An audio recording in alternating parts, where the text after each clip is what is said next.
정도현은 매일 아침 5시 40분에 눈을 떴습니다. 알람보다 20분 빠른 시각이었습니다. 부지런해서가 아니었습니다. 잠이 오지 않았습니다. 판교 테크노밸리의 28층 오피스텔 창문 너머로 회색빛 새벽이 번졌습니다. 11월 초의 공기는 차가웠고 저 아래 도로에는 벌써 차들이 움직이기 시작했습니다. 39살 알고리즘 품질관리팀 팀장, 월급 520만 원, 대출 잔액 2억 3천만 원. 그가 스스로를 설명하는 방식은 늘 숫자였습니다. 도현은 침대 옆 탁자 위에 휴대폰을 집어들었습니다. 화면에는 메시지가 없었습니다. 서윤에게서도, 회사에서도, 누구에게서도요.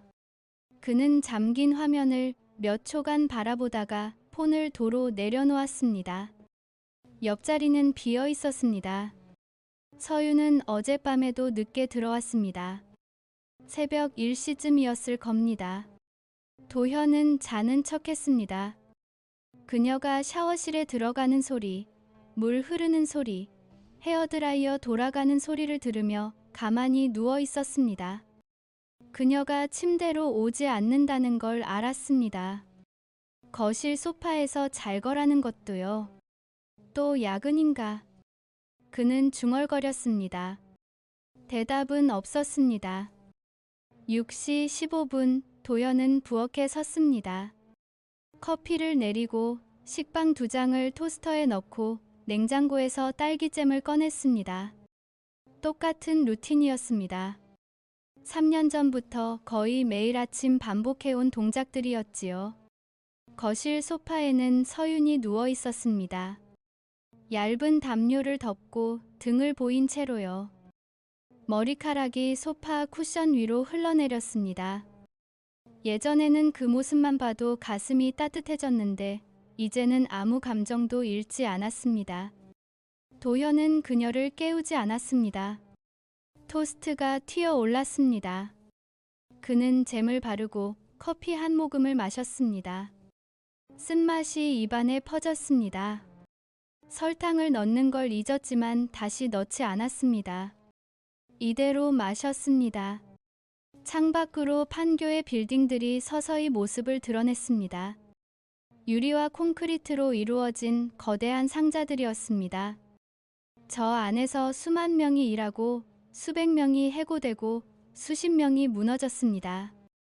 도현도 그중 하나였습니다. 괜찮아.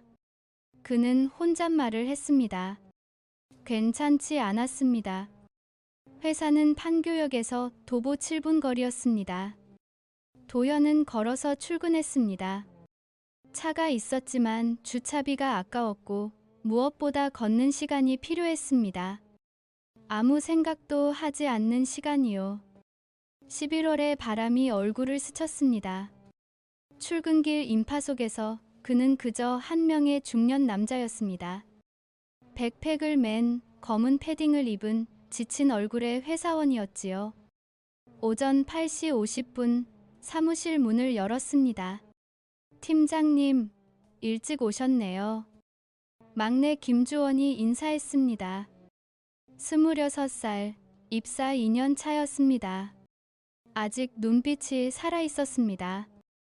응, 일찍 일어나서. 도현은 짧게 대답하고 자리에 앉았습니다. 모니터 세대가 켜졌습니다. 메일함에는 읽지 않은 메일 37개가 쌓여 있었습니다. 그는 하나씩 클릭했습니다. 대부분 긴급하지 않았습니다. 하지만 읽어야 했습니다. 팀장님. 옆자리 이수정 대리가 불렀습니다. 네. 오늘 오후 3시에 본부장님이랑 미팅 있으시죠? 있나요? 어제 메일 안 보셨어요. 알고리즘 정확도 이슈 때문에 보고하래요. 도현은 메일함을 다시 확인했습니다. 어젯밤 11시 42분에 온 메일이었습니다. 제목은 긴급 알고리즘 품질 점검 회의였습니다. 아, 봤네요. 준비해야겠네요. 자료는 제가 정리해뒀어요. 나중에 드릴게요. 고마워요. 도현은 모니터를 바라봤습니다. 화면 속 숫자들이 흐릿하게 보였습니다. 그는 눈을 비볐습니다. 점심시간이었습니다. 도현은 팀원들과 함께 구내식당으로 갔습니다. 오늘 메뉴는 제육볶음이었습니다. 그는 반찬을 적게 담고 밥도 평소보다 적게 퍼왔습니다. 입맛이 없었습니다. 팀장님, 요즘 많이 바쁘세요? 주원이 물었습니다. 응, 좀. 얼굴이 안 좋아 보이세요. 많이 피곤하신 거 아니에요. 괜찮아. 도현은 숟가락을 들었습니다. 밥을 한 숟가락 떠서 입에 넣었지만 삼키기 힘들었습니다.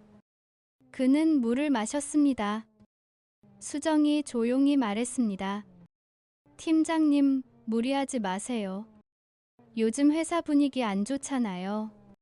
다들 눈치 보느라 정신없는데 팀장님까지 쓰러지시면 저희 어떡해요?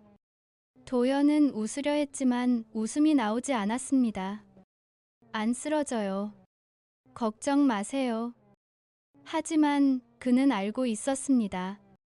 이미 무너지고 있다는 걸요. 오후 3시 본부장실이었습니다. 본부장 한재석은 50대 초반, 회색 정장을 입고 책상 앞에 앉아 있었습니다. 그의 표정은 딱딱했습니다. 정 팀장. 네, 본부장님. 이번 주 알고리즘 정확도 78%야. 목표가 85%였지. 네. 왜 이래? 설명 좀 해봐. 도현은 준비한 자료를 펼쳤습니다. 그래프와 숫자들이 나열되어 있었습니다. 데이터 라벨링 오류가 주요 원인입니다. 외주업체 쪽에서 외주업체 탓하지 마. 그거 관리하는 게 네 팀 아니야. 죄송합니다. 죄송하다고 해결돼. 다음 주까지 82% 이상 올려. 안 되면 팀 재편성 검토할 거야. 도현은 고개를 숙였습니다. 노력하겠습니다. 노력이 아니라 결과를 내. 알았지? 네.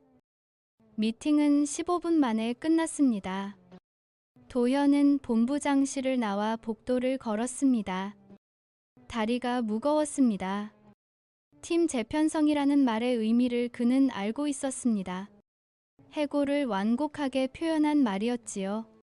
저녁 7시 퇴근 시간이었지만 도현은 자리를 뜰 수 없었습니다. 알고리즘 코드를 다시 점검해야 했습니다. 팀원들은 하나둘 자리를 떴지만 그는 남았습니다. 8시, 9시, 10시. 사무실은 점점 비었습니다. 청소 아주머니가 지나갔습니다. 도현은 고개를 숙여 인사했습니다. 아이고, 오늘도 늦으시네요. 네. 일이 좀 밀려서요. 건강 챙기세요. 돈이 뭐예요? 몸이 최고지. 도현은 웃었습니다. 쓴 웃음이었습니다. 밤 11시 30분 그는 마침내 컴퓨터를 껐습니다. 백팩을 메고 사무실을 나왔습니다. 빌딩 로비는 텅 비어 있었습니다. 경비원이 졸고 있었습니다. 밖은 추웠습니다. 그는 패딩 지퍼를 목까지 올렸습니다. 집까지 걸어갔습니다. 판교의 밤거리는 고요했습니다. 가로등 불빛 아래로 낙엽이 흩날렸습니다. 도현은 고개를 숙이고 걸었습니다.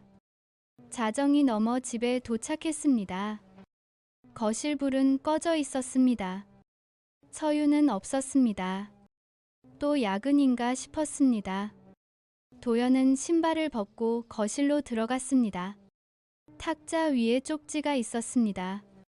저녁 냉장고에 있어요. 데워 드세요.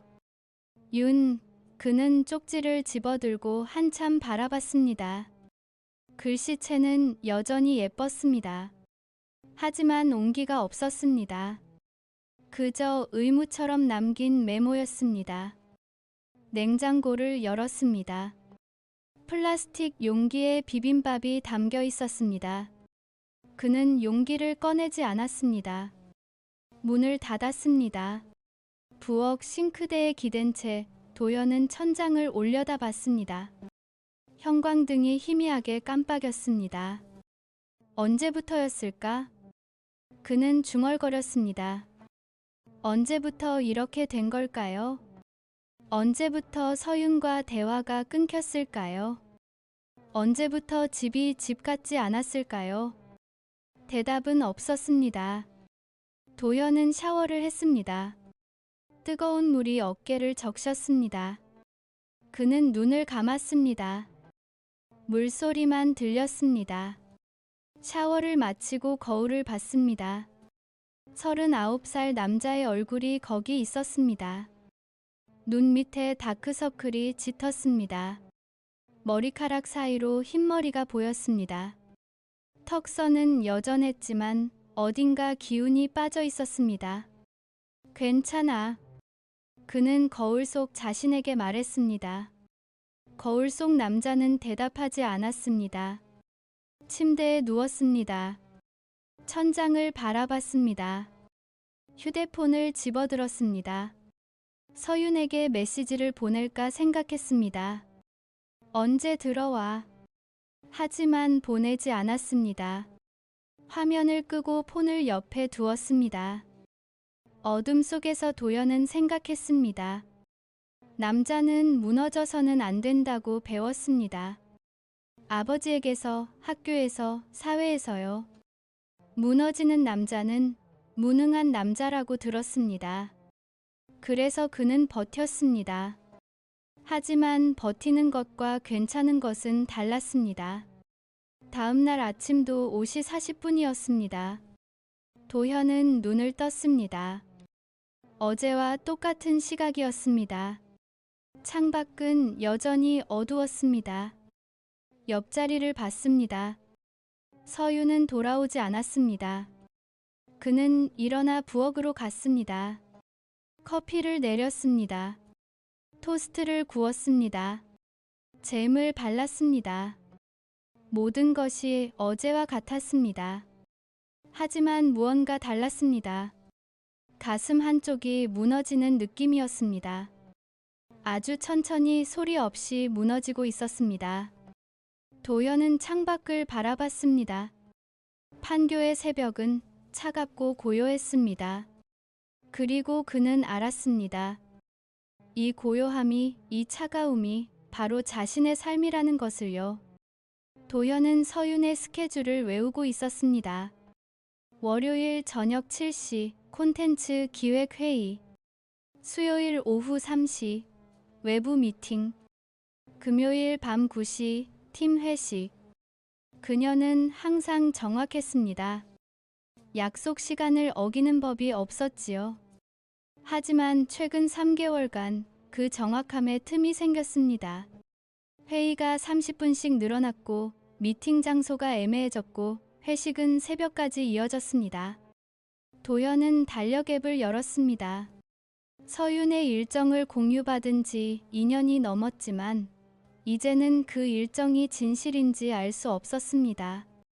11월 둘째 주 수요일, 도현은 일찍 퇴근했습니다. 오후 5시 30분, 평소보다 4시간 빠른 시각이었습니다. 본부장 한재석에게 개인 사정이 있다고 말했습니다. 거짓말이었습니다. 그는 서윤을 만나러 가는 길이었습니다. 아니, 정확히는 서윤이 어디로 가는지 확인하러 가는 것이었지요. 서윤이 다니는 회사는 강남역 인근의 12층짜리 건물이었습니다. 도연은 건너편 카페에 앉았습니다. 창가 자리를 골랐습니다. 회사 정문이 보이는 곳이었습니다. 아메리카노를 주문하고 기다렸습니다. 손이 떨렸습니다. 이런 짓을 하는 자신이 한심했지만 멈출 수 없었습니다. 오후 6시 20분 서윤이 나왔습니다. 회색 코트를 입고 검은 가방을 들고 있었습니다. 혼자였습니다. 그녀는 지하철역 방향으로 걸었습니다. 도현은 자리에서 일어났습니다. 커피값을 계산하고 뒤를 따랐습니다. 거리를 유지했습니다. 20m 정도요. 서윤은 뒤를 돌아보지 않았습니다. 하지만 그녀는 지하철을 타지 않았습니다. 역 앞에서 방향을 틀어 골목으로 들어갔습니다. 도현은 멈췄습니다. 심장이 빠르게 뛰었습니다. 그녀가 들어간 곳은 작은 이탈리안 레스토랑이었습니다. 간판에는 캐서미아라고 적혀 있었습니다. 도현은 그 식당을 알고 있었습니다. 1년 전 서윤의 생일에 함께 갔던 곳이었지요. 도현은 레스토랑 맞은편 건물 그늘에 섰습니다. 유리창 너머로 내부가 보였습니다.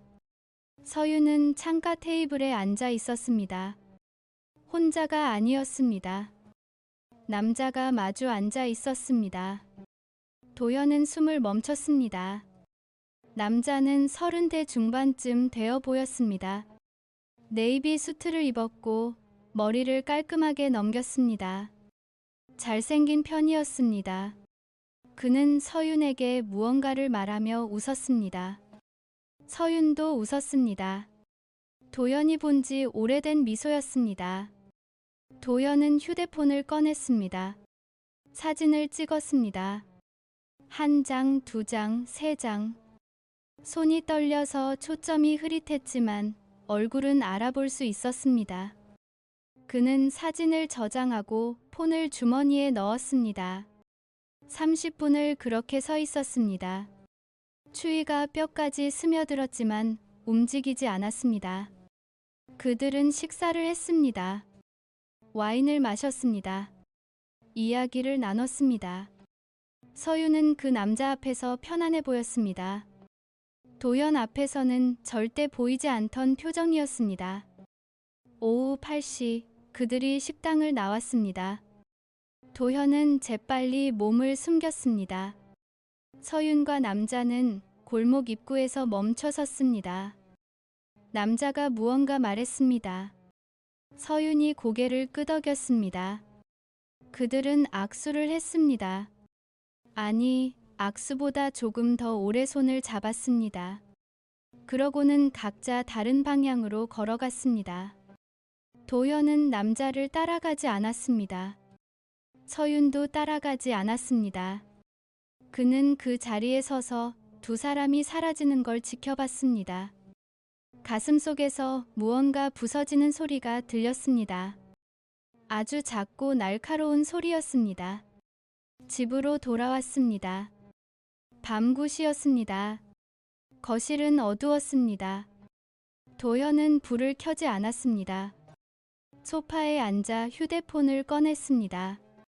찍어둔 사진들을 다시 봤습니다. 남자의 얼굴을 확대했습니다. 낯설지 않았습니다. 어디선가 본 것 같았습니다. 도현은 노트북을 켰습니다. 구글에 강남 콘텐츠 기획자를 검색했습니다. 몇 개의 프로필이 나왔습니다. 세 번째 결과에서 그 얼굴을 찾았습니다. 박재민, 38살, 프리랜서 콘텐츠 디렉터, 유튜브 채널 가족과 사랑의 진행자였습니다. 구독자 23만 명. 주제는 가족 상담과 부부관계였지요. 도현은 쓴웃음을 지었습니다. 가족과 사랑이라니요. 서윤의 휴대폰 번호를 알고 있었습니다. 비밀번호는 몰랐습니다. 6개월 전부터 바뀌었기 때문입니다. 예전에는 두 사람의 결혼기념일이었습니다. 924. 하지만 이제는 아니었습니다. 도현은 서윤의 노트북을 켰습니다. 비밀번호는 아직 바뀌지 않았습니다. 화면이 열렸습니다. 이메일함을 열었습니다. 박재민이라는 이름을 검색했습니다. 18개의 메일이 나왔습니다. 가장 최근 것은 어제였습니다. 제목은 내일 저녁이었습니다. 도연은 클릭했습니다. 유나, 내일 저녁 6시 반에 카사미아에서 보자. 지난번에 말한 프로젝트건 이야기하고 싶어. 그리고 너를 보고 싶어. 도연은 스크롤을 내렸습니다. 답장이 있었습니다. 알았어요. 6시 반에 갈게요. 저도 오빠 보고 싶었어요. 오빠. 도현은 화면을 응시했습니다. 손가락이 차가웠습니다. 더 오래된 메일을 열었습니다. 9월의 메일이었습니다. 유나, 오늘 통화 고마웠어. 내 목소리 들으니까 힘이 나. 남편한테는 말 못하는 것들, 나한테는 다 털어놔도 돼. 난 항상 내 편이야. 도연은 노트북을 닫았습니다. 더 읽고 싶지 않았습니다. 이미 충분했습니다. 그는 소파에 등을 기댔습니다. 천장을 바라봤습니다. 분노가 치솟았습니다. 하지만 소리를 지르지 않았습니다. 물건을 던지지도 않았습니다. 그저 조용히 앉아 있었습니다. 분노는 차가웠습니다. 얼음처럼 단단했습니다. 다음 날 도현은 평소처럼 출근했습니다. 팀원들에게 인사했습니다. 회의에 참석했습니다. 점심을 먹었습니다. 모든 것이 정상처럼 보였습니다. 하지만 그의 머릿속은 다른 곳에 있었습니다. 오후 3시 도연은 화장실에 갔습니다. 개인 변기칸에 들어가 문을 잠갔습니다. 휴대폰을 꺼냈습니다. 사설탐정 사무소를 검색했습니다. 몇 군데가 나왔습니다. 리뷰를 읽었습니다.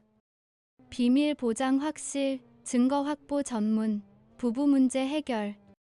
도연은 그중 하나를 선택했습니다. 전화번호를 저장했습니다. 아직 전화하지는 않았습니다. 퇴근 후 도연은 서점에 들렀습니다. 법률 코너로 갔습니다. 이혼 관련 책들이 꽂혀 있었습니다. 그는 한 권을 집어 들었습니다. 대한민국 이혼 가이드, 재산 분할과 위자료. 페이지를 넘겼습니다. 형광펜으로 밑줄 친 부분들이 보였습니다. 누군가 이미 읽었던 책이었지요. 도연은 그 책을 샀습니다. 집에 돌아왔습니다. 서유는 아직 없었습니다. 도연은 책을 펼쳤습니다. 재산 분할 항목을 읽었습니다. 혼인 중 형성된 재산은 원칙적으로 절반씩 나눈다고 적혀 있었습니다. 위자료는 유책 배우자에게 청구할 수 있다고 했습니다. 증거가 필요하다고 했습니다. 명확하고 객관적인 증거가요. 도연은 메모장을 꺼냈습니다. 펜을 들었습니다. 써내려가기 시작했습니다. 증거 확보, 이메일, 문자, 통화 기록, 사진, 재산 목록 작성, 부동산, 예금, 주식, 법률 상담, 이혼 전문 변호사, 타이밍, 언제 공개할 것인가. 리스트는 길어졌습니다. 도현은 차분하게 썼습니다. 손이 떨리지 않았습니다. 머리는 차갑고 명확했습니다. 밤 11시 현관문이 열렸습니다. 서윤이 들어왔습니다. 다녀왔어요. 그녀의 목소리는 피곤했습니다. 도현은 소파에서 일어났습니다. 응, 왔어. 저녁 먹었어요. 응, 먹었어. 서윤은 가방을 소파에 던졌습니다. 코트를 벗었습니다. 도연은 그녀를 바라봤습니다. 머릿속으로 계산했습니다. 6시 반에 만났다면 지금까지 5시간입니다. 식사에 2시간이면 충분합니다. 나머지 3시간은 어디서 뭘 했을까요? 오늘 야근했어. 도현이 물었습니다. 내 프로젝트 마감이 다음 주라서요. 서윤은 부엌으로 갔습니다. 냉장고를 열었습니다. 많이 힘들어. 좀요. 그래도 할만해요. 그녀는 물을 마셨습니다. 도연은 그녀의 얼굴을 관찰했습니다. 화장이 약간 지워져 있었습니다. 립스틱 색이 아침과 달랐습니다. 나도 요즘 힘들어. 도연이 말했습니다. 서윤이 돌아봤습니다. 왜요? 회사에서 압박이 심해. 성과 안 나오면 팀 재편한다고 했어. 그래요. 서윤의 목소리에는 걱정이 없었습니다. 그저 형식적인 대답이었습니다. 응. 많이 불안해. 열심히 하면 되잖아요. 당신 능력 있는 거 알잖아요. 도연은 웃었습니다. 쓴 웃음이었습니다. 능력이요? 그는 능력이 있었습니다. 9년간 회사를 다니며 팀장까지 올랐습니다. 프로젝트를 성공시켰습니다. 집을 샀습니다. 가정을 꾸렸습니다. 하지만 아내의 마음은 지키지 못했습니다. 고마워. 그 말 들으니까 힘이 나네. 도연이 말했습니다. 거짓말이었습니다. 당신도 무리하지 마요. 건강이 최우선이에요. 서윤이 말했습니다. 이것도 거짓말이었습니다. 두 사람은 거짓말로 대화를 나눴습니다.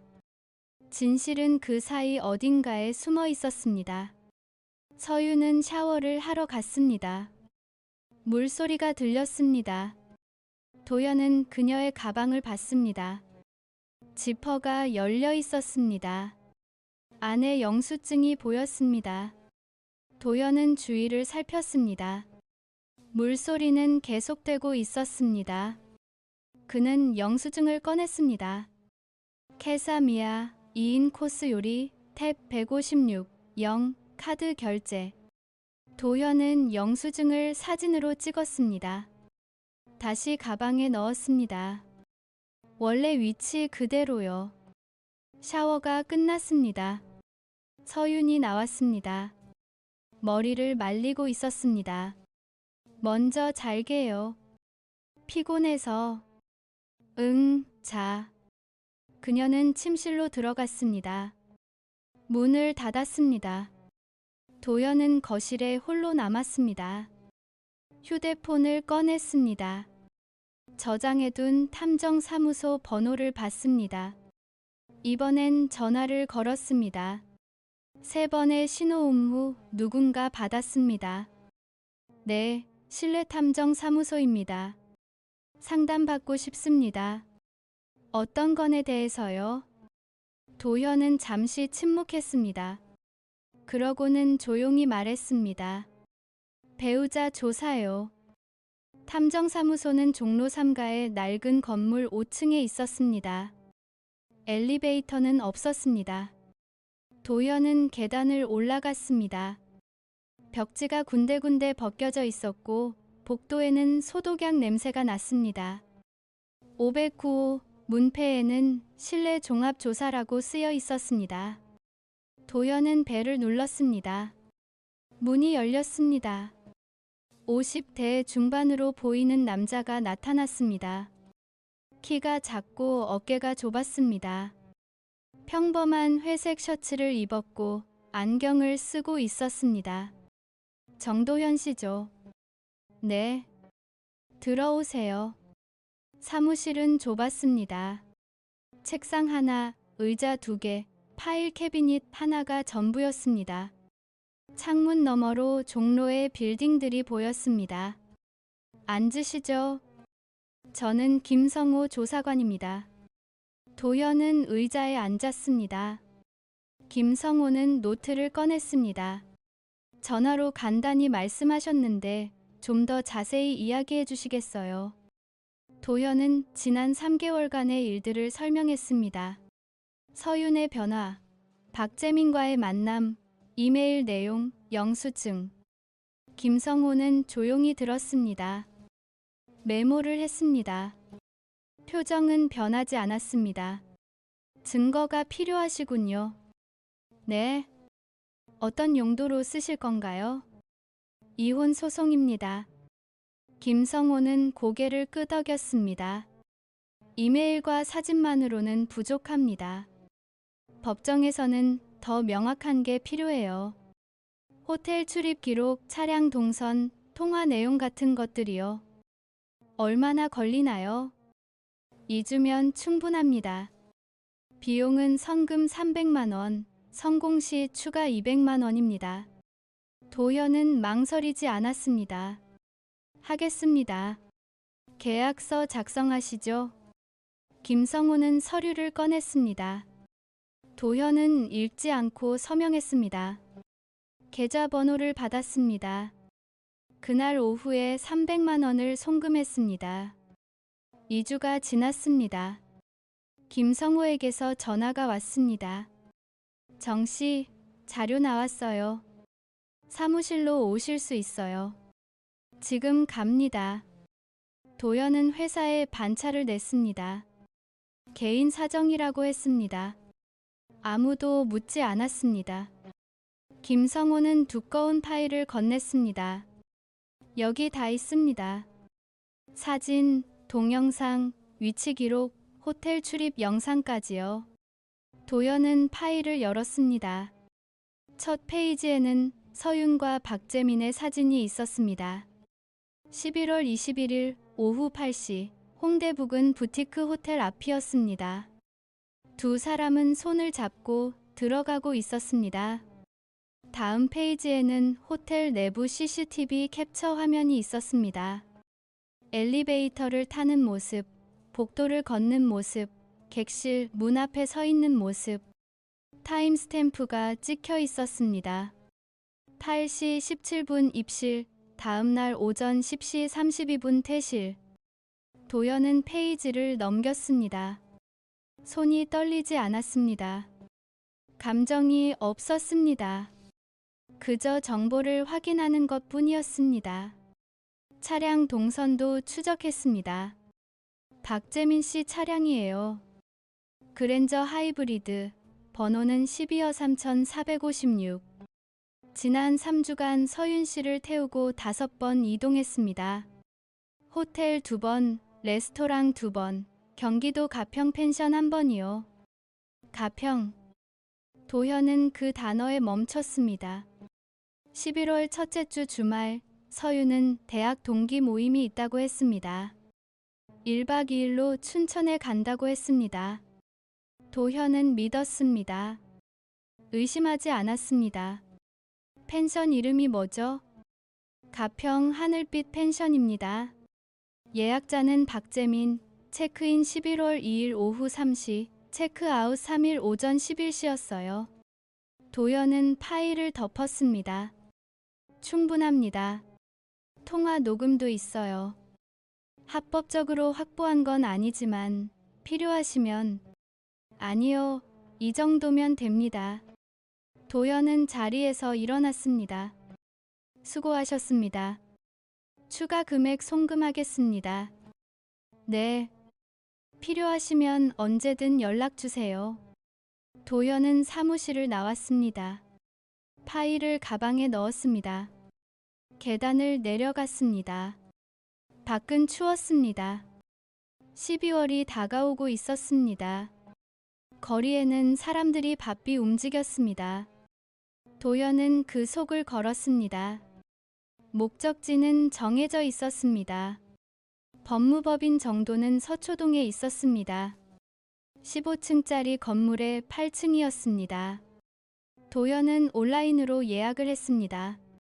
상담료는 30만 원이었습니다. 변호사 이름은 강민주였습니다.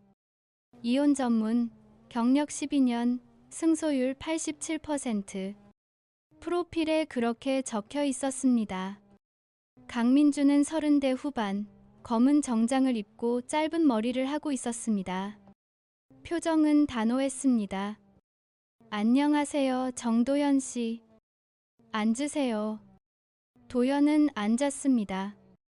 파일을 꺼냈습니다. 책상 위에 올려놓았습니다. 배우자 외도 건입니다. 이혼과 위자료 청구를 원합니다. 강민주는 파일을 펼쳤습니다. 사진들을 하나씩 봤습니다. 표정이 변하지 않았습니다. 증거가 확실하네요. 호텔 출입, 차량 동선, 시간대까지 다 있어요.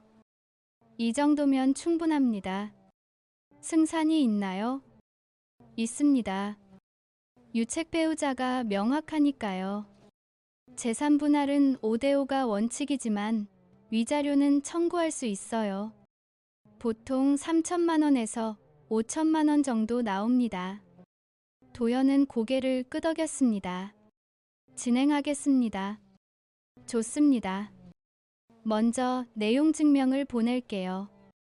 이혼 의사와 증거가 있다는 걸 통보하는 거예요. 그 다음 조정 절차를 거치고 안 되면 소송으로 가는 겁니다. 얼마나 걸리나요? 조정까지 포함하면 6개월, 소송까지 가면 1년 정도 봐야 합니다. 알겠습니다. 강민주는 계약서를 꺼냈습니다. 착수금은 500만 원, 성공 보수는 위자료의 30%입니다. 동의하시면 서명해 주세요. 도현은 서명했습니다. 통장에서 500만 원이 빠져나갔습니다. 대출금 상환에 쓸 돈이었습니다. 하지만 상관없었습니다. 일주일 후 내용 증명이 발송됐습니다. 서윤 앞으로, 박재민 앞으로 두 통이었습니다. 도현은 사본을 받았습니다. 차갑고 정확한 문장들이 나열되어 있었습니다. 혼인관계 파탄의 책임, 부정행위 증거 확보, 위자료 청구 예정. 법률 용어는 감정을 배제했습니다. 그게 더 날카로웠습니다. 내용 증명을 받은 날 밤, 서윤이 집에 돌아왔습니다. 얼굴이 창백했습니다. 손에 봉투를 들고 있었습니다. 내용 증명이었습니다. 그녀는 도현을 봤습니다. 이게 뭐예요? 도현은 소파에 앉아 있었습니다.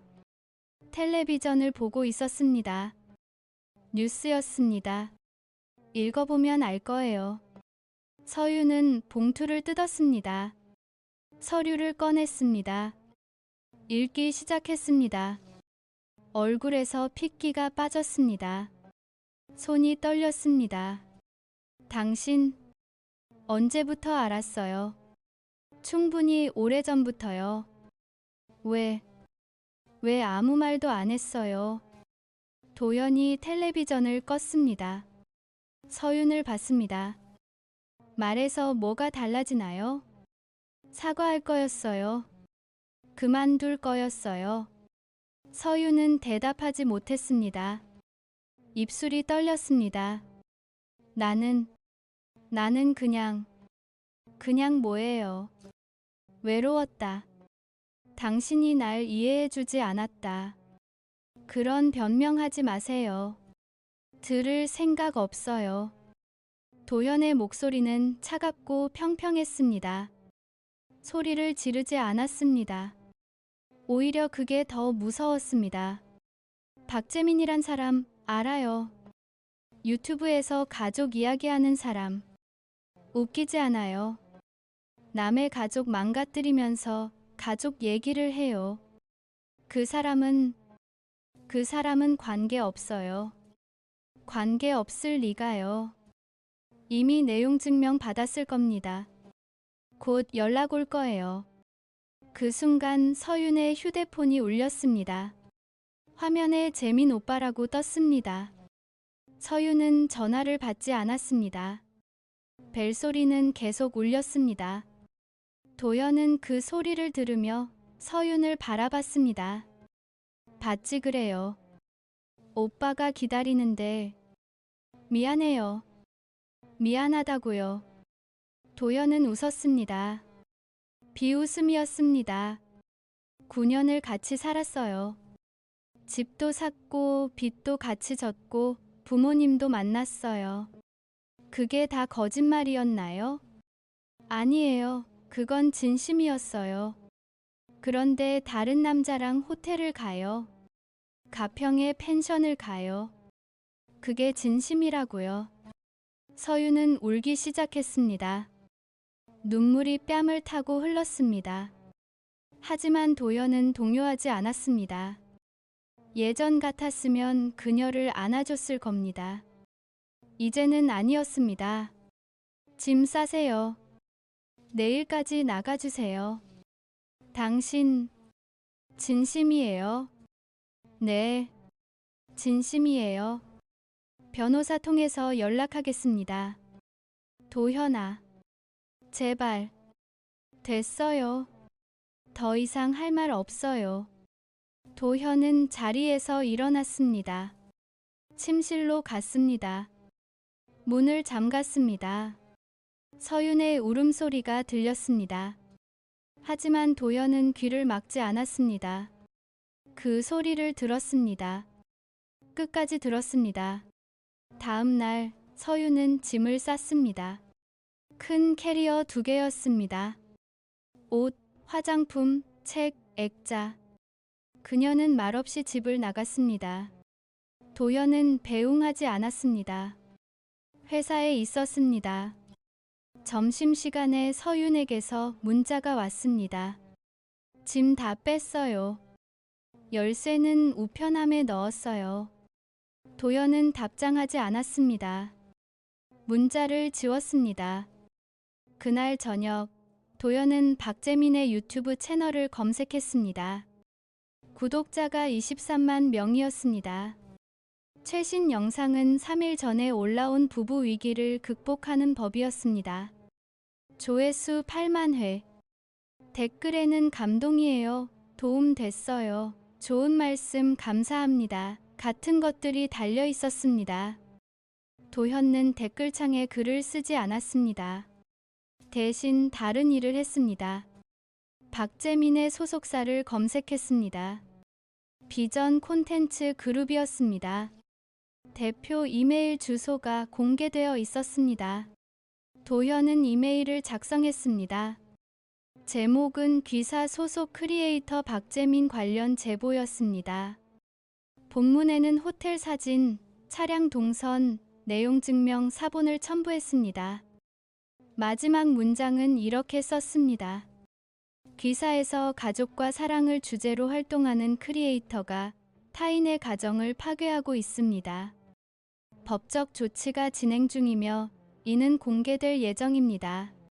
기사의 브랜드 이미지에 영향을 미칠 것으로 판단됩니다. 도연은 전송 버튼을 눌렀습니다. 이메일이 발송됐습니다. 이틀 후 박재민의 유튜브 채널에 공지가 올라왔습니다. 개인 사정으로 잠시 활동을 중단합니다.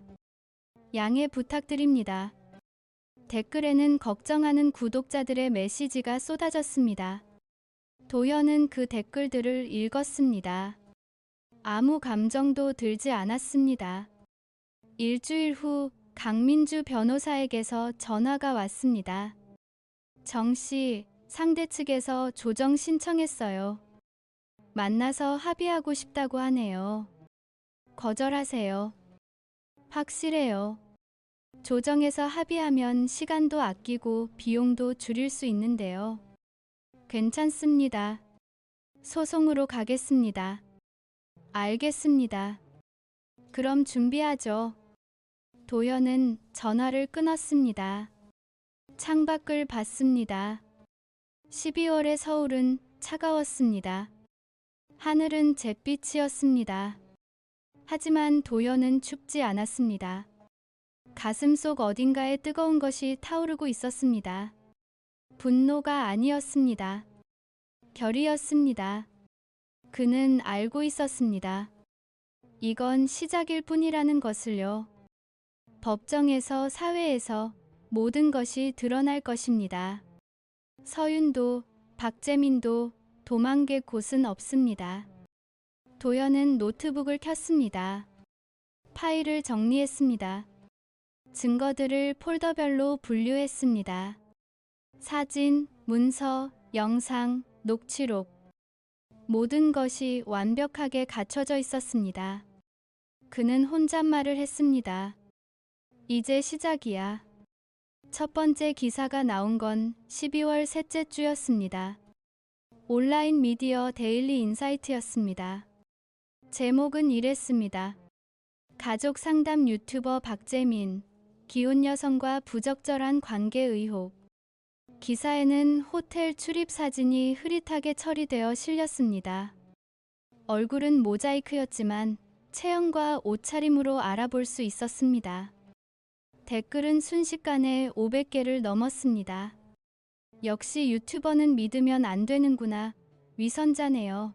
구독 취소했어요. 가족 이야기하면서 남의 가족 망가뜨리다니. 도현은 기사를 읽지 않았습니다. 제목만 확인했습니다. 누가 제보했는지는 몰랐습니다. 비전 콘텐츠 그룹에서 했을 수도 있고 다른 누군가일 수도 있었습니다. 중요하지 않았습니다. 진실은 스스로 길을 찾았습니다. 이틀 후 박재민의 유튜브 채널에 사과문이 올라왔습니다. 영상이 아니라 커뮤니티 게시글이었습니다. 최근 제기된 의혹에 대해 깊이 반성하고 있습니다. 개인적인 실수로 많은 분들께 실망을 드렸습니다.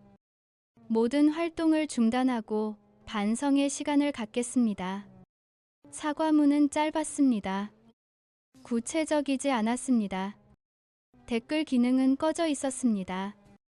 구독자 수는 하루 만에 2만 명이 줄었습니다. 일주일 후에는 5만 명이 떠났습니다. 광고주들이 계약을 해지했습니다. 비전 콘텐츠 그룹은 박재민과의 계약을 종료했다고 발표했습니다. 소속 크리에이터의 부적절한 행동에 대해 유감스럽게 생각합니다. 라는 짧은 성명이었습니다. 도현은 이 모든 것을 조용히 지켜봤습니다. 감정은 없었습니다. 만족감도 슬픔도 없었습니다. 그저 수순이 진행되는 것을 확인했을 뿐입니다. 법원 조정 기일이 잡혔습니다. 1월 8일 오전 10시 서울가정법원 3층 조정실이었습니다. 도현은 강민주 변호사와 함께 갔습니다. 조정실 앞 복도에서 서윤을 봤습니다. 그녀도 변호사를 대동했습니다. 50대 남자 변호사였습니다. 서윤은 야위어 있었습니다. 뺨이 꺼졌고 눈 밑에 다크서클이 깊었습니다. 머리는 묶지 않고 풀어헤쳐져 있었습니다. 예전의 단정함은 사라졌습니다. 그녀는 도현을 봤습니다. 눈이 마주쳤습니다.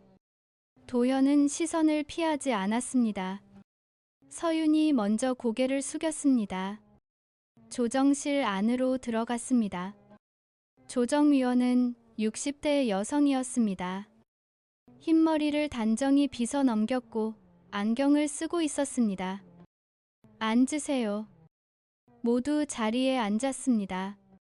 도현과 서윤은 책상을 사이에 두고 마주 보았습니다. 조정위원이 말했습니다. 양측 모두 이혼에는 합의하신 거죠? 네. 도현과 서윤이 동시에 대답했습니다.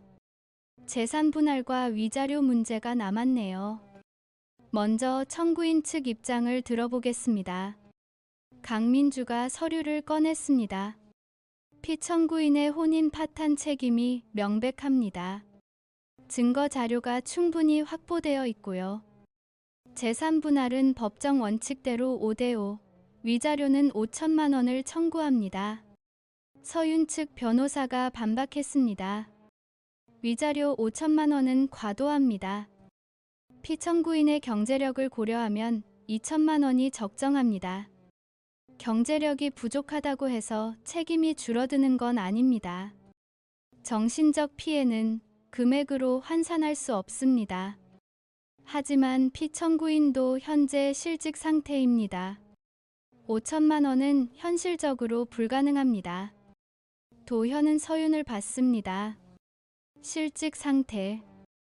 그녀가 회사를 그만뒀다는 뜻이었습니다. 서윤은 고개를 숙이고 있었습니다.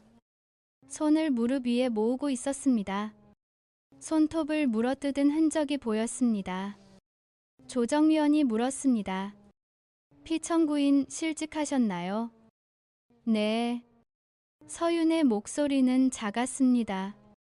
언제요? 한 달 전입니다. 사유가 뭔가요? 잦은 퇴사입니다. 강민주가 끼어들었습니다. 잦은 퇴사라도 위자료 지급 의무는 면제되지 않습니다. 분할 납부도 가능합니다. 서윤 측 변호사가 말했습니다. 그렇다 해도 5천만 원은 과도합니다. 3천만 원 선에서 합의하시죠. 도현이 입을 열었습니다. 5천만 원입니다. 모두가 도현을 봤습니다. 그의 목소리는 차갑고 확고했습니다. 깎을 생각 없습니다. 법정에서 판결받아도 좋습니다. 서윤이 고개를 들었습니다. 도현아, 저한테 말 걸지 마세요. 변호사 통해서 얘기하세요. 조정위원이 한숨을 쉬었습니다. 이렇게 나가면 합의가 어렵겠는데요. 괜찮습니다. 소송 진행하겠습니다. 도현은 자리에서 일어났습니다. 강민주도 따라 일어났습니다. 그럼 이만 가보겠습니다. 복도로 나왔습니다. 뒤에서 서윤의 목소리가 들렸습니다. 도현아, 잠깐만. 도현은 멈췄습니다. 돌아봤습니다. 서윤이 달려왔습니다. 변호사가 말렸지만 그녀는 뿌리쳤습니다. 제발 한 번만 얘기하자. 할 말 없어요.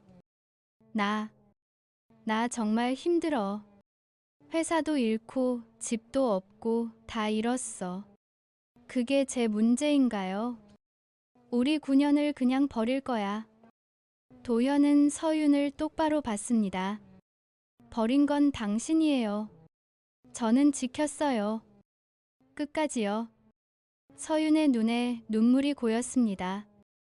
미안해. 정말 미안해. 미안하다고 달라지는 건 없어요. 법정에서 봐요. 도현은 돌아섰습니다. 엘리베이터를 탔습니다. 문이 닫히는 순간 서윤이 바닥에 주저앉는 모습이 보였습니다. 도현은 눈을 감았습니다. 강민주가 물었습니다. 괜찮으세요? 네. 힘드시면 말씀하세요. 괜찮습니다. 엘리베이터가 1층에 도착했습니다. 밖으로 나갔습니다. 겨울 햇살이 차가웠습니다. 도현은 깊이 숨을 들이마셨습니다. 그날 밤 도현은 박재민의 인스타그램을 확인했습니다. 계정이 비공개로 전환되어 있었습니다. 팔로워 수는 3만 명에서 8천 명으로 줄어 있었습니다. 최근 게시물은 2주 전이 마지막이었습니다. 커피 사진이었습니다. 캡션은 없었습니다. 도현은 박재민을 검색했습니다. 포털 사이트 뉴스 탭에 관련 기사가 몇 개 더 나와 있었습니다. 유튜버 박재민 불륜 의혹 후 잠적 구독자 10만 명 이탈.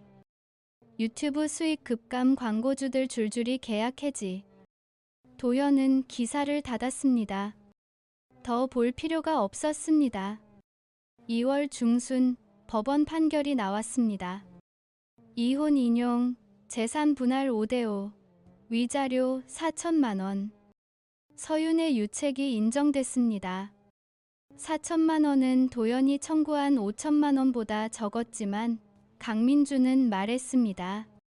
좋은 결과예요. 법원이 유책을 명확히 인정했다는 게 중요합니다. 도현은 판결문을 받았습니다. 차갑고 건조한 문장들이었습니다. 피고는 혼인 중 제3자와 부적절한 관계를 유지함으로써 혼인 파탄에 주된 책임이 있다. 원고는 혼인관계 유지를 위해 상당한 노력을 기울였으나 피고의 배신으로 혼인이 파탄에 이르렀다. 법률 용어는 감정을 배제했습니다. 하지만 그 안에 진실이 담겨 있었습니다. 도현은 회사에 사표를 냈습니다. 본부장 한재석이 물었습니다. 왜? 요즘 성과 좋아지고 있잖아. 개인 사정입니다. 다른 회사 가는 거야. 아니요. 쉬려고요. 한재석은 고개를 저었습니다. 요즘 같은 시대에 쉬겠다고. 미쳤어. 도현은 웃었습니다. 미쳤을 수도 있죠. 생각 다시 해봐. 한 달만 더 고민해. 이미 결정했습니다. 그동안 감사했습니다. 퇴사일은 2월 28일이었습니다. 9년 2개월 만이었습니다. 팀원들이 작은 송별회를 열어줬습니다. 회사 근처 고깃집이었습니다. 주원이 물었습니다. 팀장님, 앞으로 뭐 하실 거예요? 아직 몰라.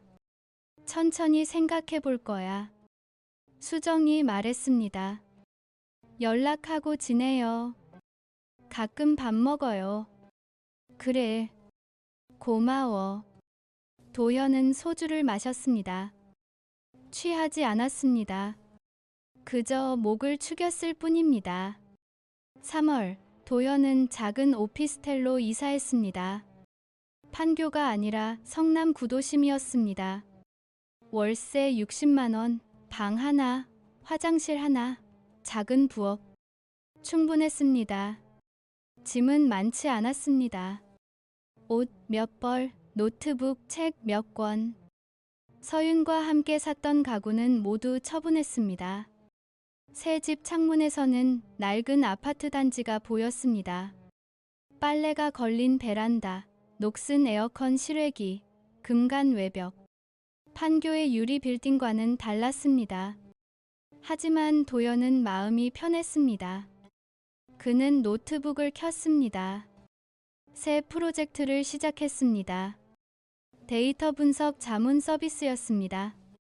작은 회사들의 채용 데이터를 분석해서 편향을 찾아내는 일이었습니다. 거창하지 않았습니다. 돈도 많이 벌지 못했습니다. 하지만 의미가 있었습니다. 첫 고객은 30명 규모의 스타트업이었습니다. 그들의 채용 데이터를 분석한 결과 특정 대학 출신이 70% 이상을 차지하고 있었습니다. 도현은 보고서를 작성했습니다. 무의식적 편향이 작용하고 있습니다. 다양성 확보를 권장합니다.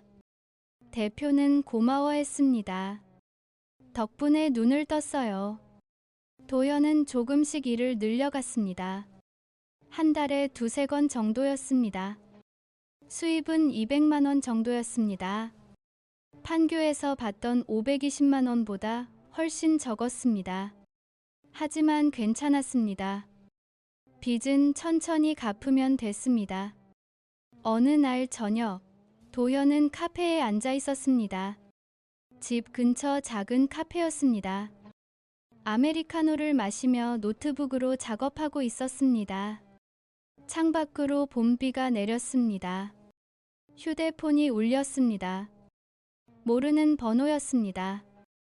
도현은 받지 않았습니다. 문자가 왔습니다. 도현아, 나야. 윤희야. 한 번만 통화할 수 있을까? 할 말이 있어. 도현은 문자를 읽었습니다. 답장하지 않았습니다. 번호를 차단했습니다. 창밖의 비는 계속 내렸습니다. 거리의 사람들은 우산을 쓰고 걸었습니다. 도현은 그들을 바라봤습니다. 평범한 사람들이었습니다.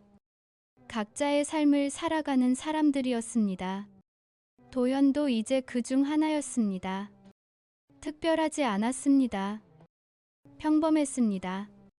하지만 평범함이 나쁘지 않았습니다. 그는 노트북을 닫았습니다. 커피를 마저 마셨습니다.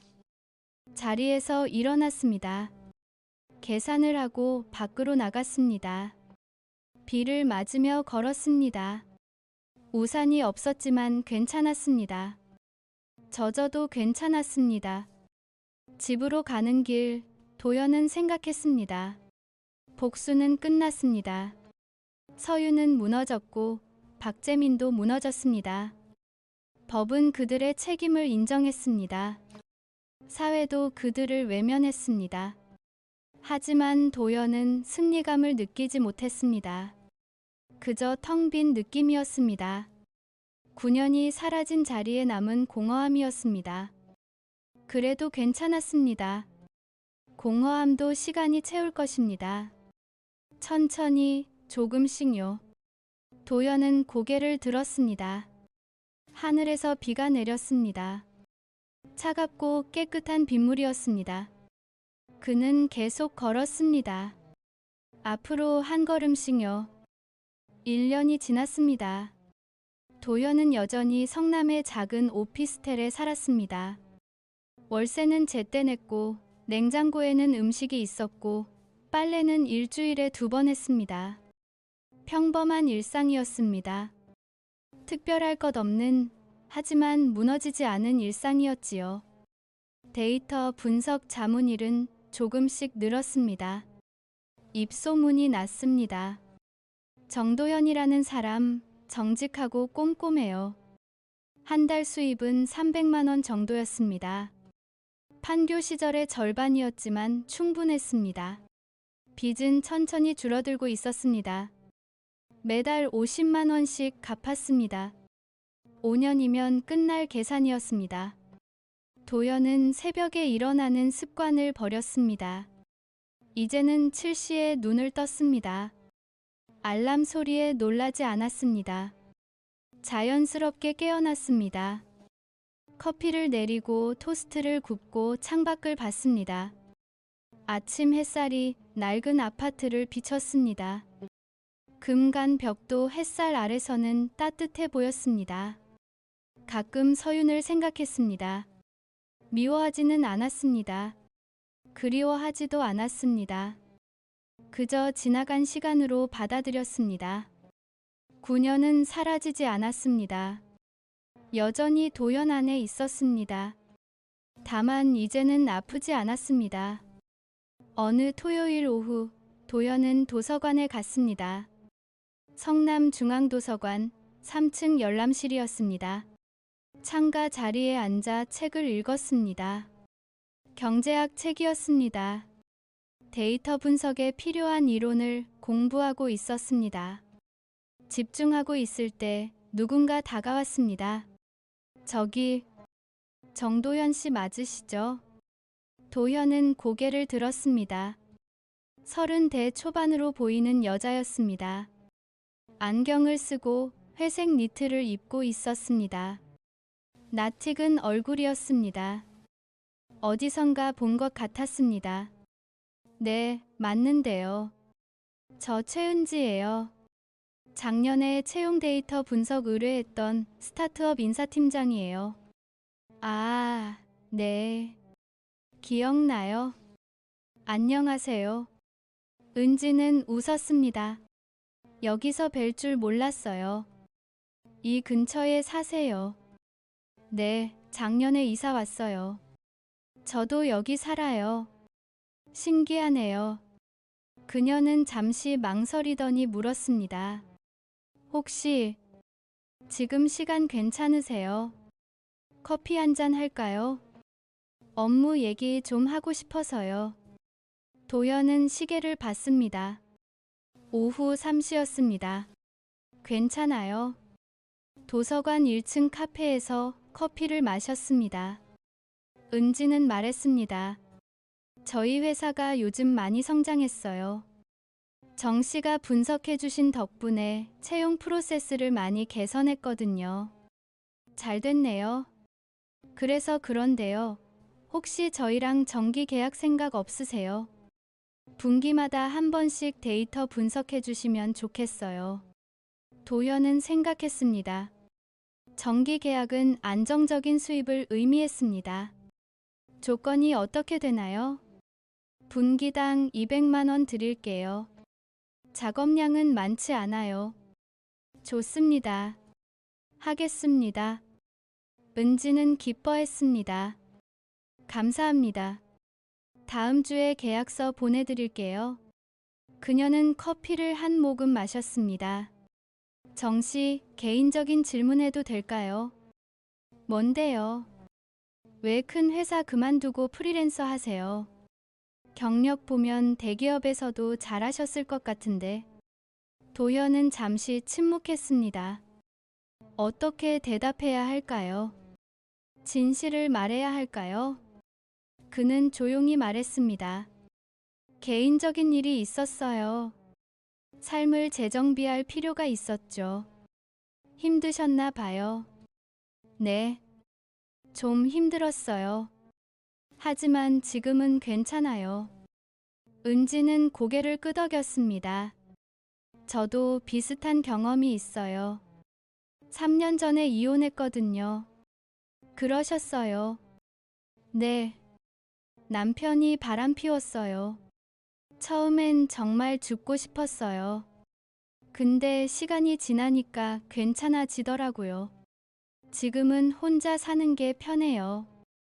도현은 은지를 봤습니다. 그녀의 눈에는 평온함이 있었습니다.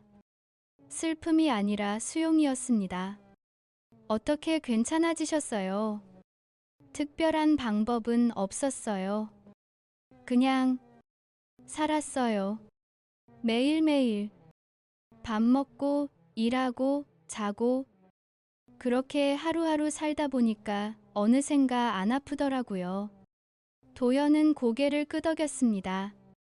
공감했습니다. 그도 같은 방식으로 살아남았습니다. 카페를 나왔습니다. 은지가 말했습니다. 다음에 또 봐요. 계약서 곧 보낼게요. 네. 연락 기다릴게요. 그녀는 손을 흔들며 떠났습니다. 도연은 그 모습을 지켜봤습니다. 평범한 사람이었습니다. 상처를 가졌지만 무너지지 않은 사람이었습니다. 그날 밤 도연은 오랜만에 과거 사진을 봤습니다.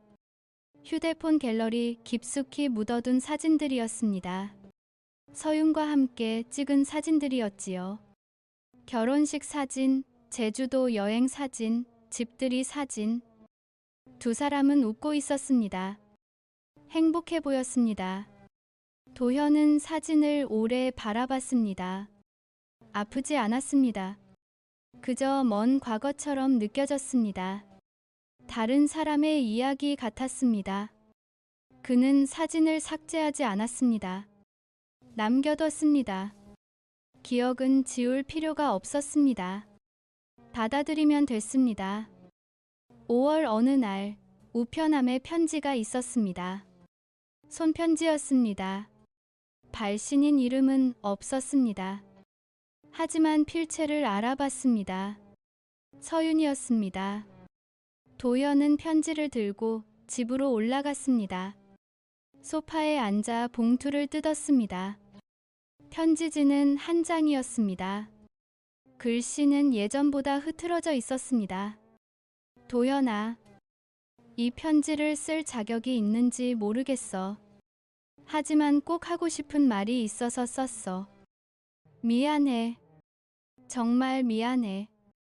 변명하지 않을게. 내가 잘못했어. 당신을 배신했고 우리가 함께 쌓은 시간을 망가뜨렸어.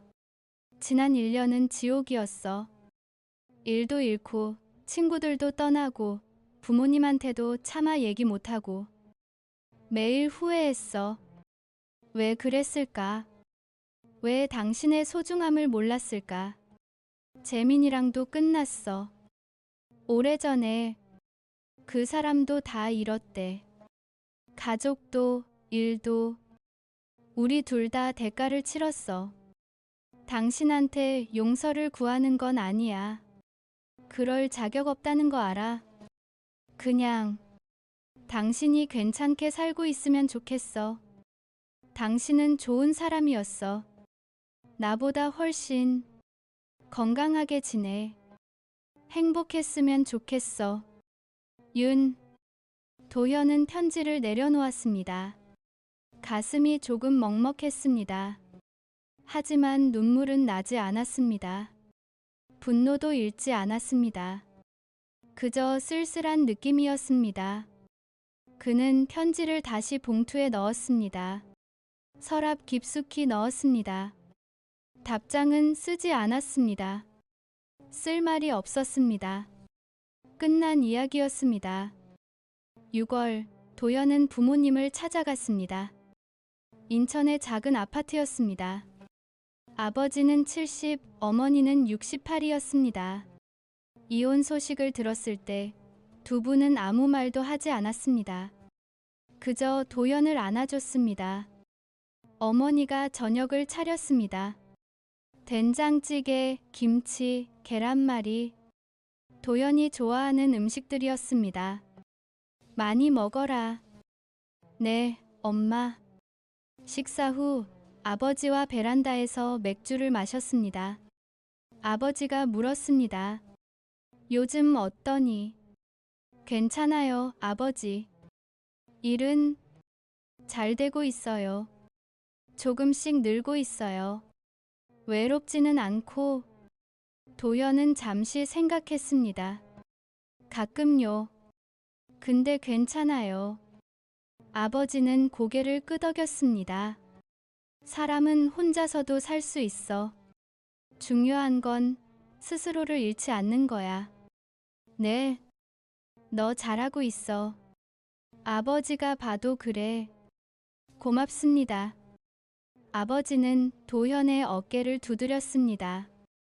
말없이 하지만 단단하게. 도현은 그 손길에서 위로를 느꼈습니다.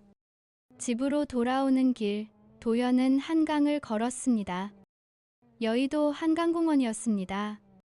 저녁 바람이 시원했습니다. 사람들이 산책하고 있었습니다. 연인들, 가족들, 혼자 온 사람들. 모두 각자의 삶을 살고 있었습니다. 도현은 벤치에 앉았습니다. 강물을 바라봤습니다. 물은 계속 흘렀습니다. 멈추지 않았습니다. 똑같은 물은 아니었지만 강은 여전히 거기 있었습니다. 사람도 그런 것 같았습니다. 상처를 받고 무너지고 다시 일어섭니다. 똑같은 사람은 아니지만 여전히 살아갑니다. 도현은 휴대폰을 꺼냈습니다. 메모장을 열었습니다. 써 내려가기 시작했습니다. 배운 것들, 무너져도 끝이 아니다. 복수는 만족을 주지 않는다. 다만 책임을 묻는다. 용서는 상대를 위한 게 아니라 나를 위한 것이다. 혼자서도 괜찮다. 평범함도 나쁘지 않다. 도현은 메모를 저장했습니다. 휴대폰을 주머니에 넣었습니다. 자리에서 일어났습니다. 집으로 가는 길을 걸었습니다. 그날 밤 도현은 잘 잤습니다. 악몽을 꾸지 않았습니다. 새벽에 깨지 않았습니다. 아침 7시에 자연스럽게 눈을 떴습니다. 창밖은 밝았습니다. 새로운 하루였습니다. 도현은 침대에서 일어났습니다. 커튼을 걷었습니다. 햇살이 들어왔습니다. 그는 알고 있었습니다. 인생은 완벽하지 않다는 것을요. 상처는 완전히 사라지지 않는다는 것을요. 하지만 그래도 괜찮다는 것을요. 중요한 건 무너지지 않는 게 아니었습니다. 무너진 후에도 다시 일어서는 것이었습니다. 완벽하게가 아니라 조금씩 천천히요. 도현은 부엌으로 갔습니다. 커피를 내렸습니다.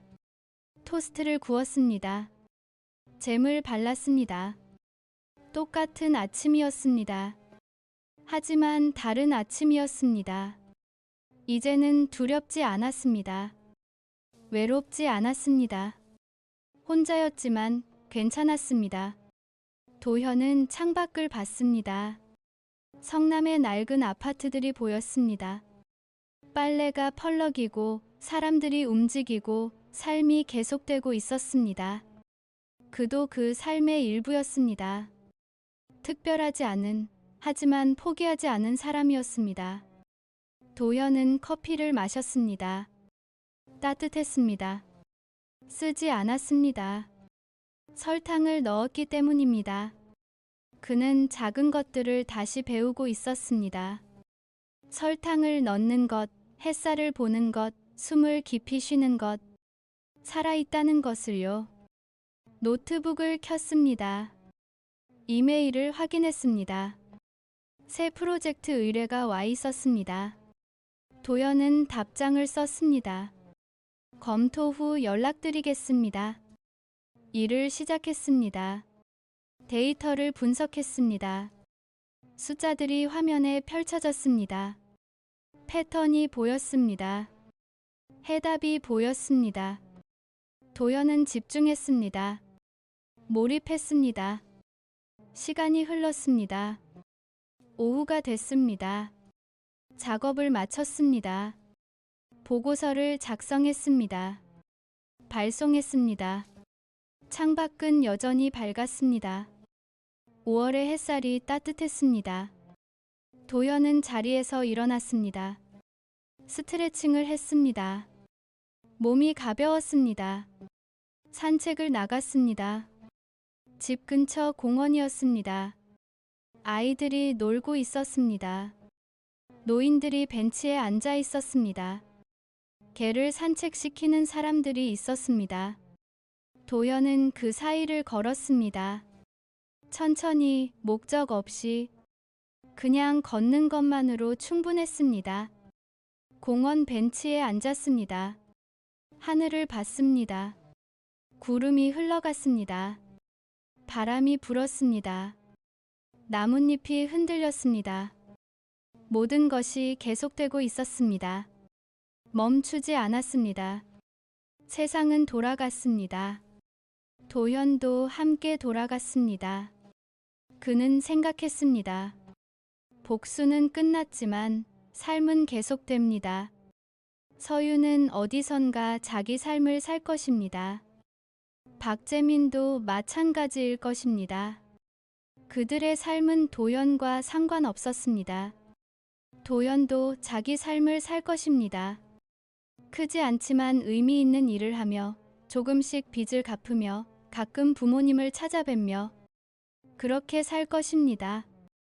완벽하지 않아도 괜찮았습니다. 행복하지 않아도 괜찮았습니다. 무너지지 않으면 됐습니다. 아니, 무너져도 괜찮았습니다. 다시 일어서면 됐으니까요. 도연은 벤치에서 일어났습니다. 집으로 돌아갔습니다. 저녁을 준비했습니다. 간단한 파스타였습니다. 혼자 먹었습니다. 맛있었습니다. 설거지를 했습니다. 샤워를 했습니다. 책을 읽었습니다. 불을 껐습니다. 잠자리에 들었습니다. 어둠 속에서 도연은 눈을 감았습니다. 내일도 해가 뜰 것입니다. 도연은 일어날 것입니다. 커피를 마실 것입니다. 일을 할 것입니다. 살아갈 것입니다. 그것으로 충분했습니다. 도연은 잠들었습니다. 편안하게, 조용하게요. 꿈을 꾸지 않았습니다. 필요하지 않았습니다. 현실로 충분했으니까요.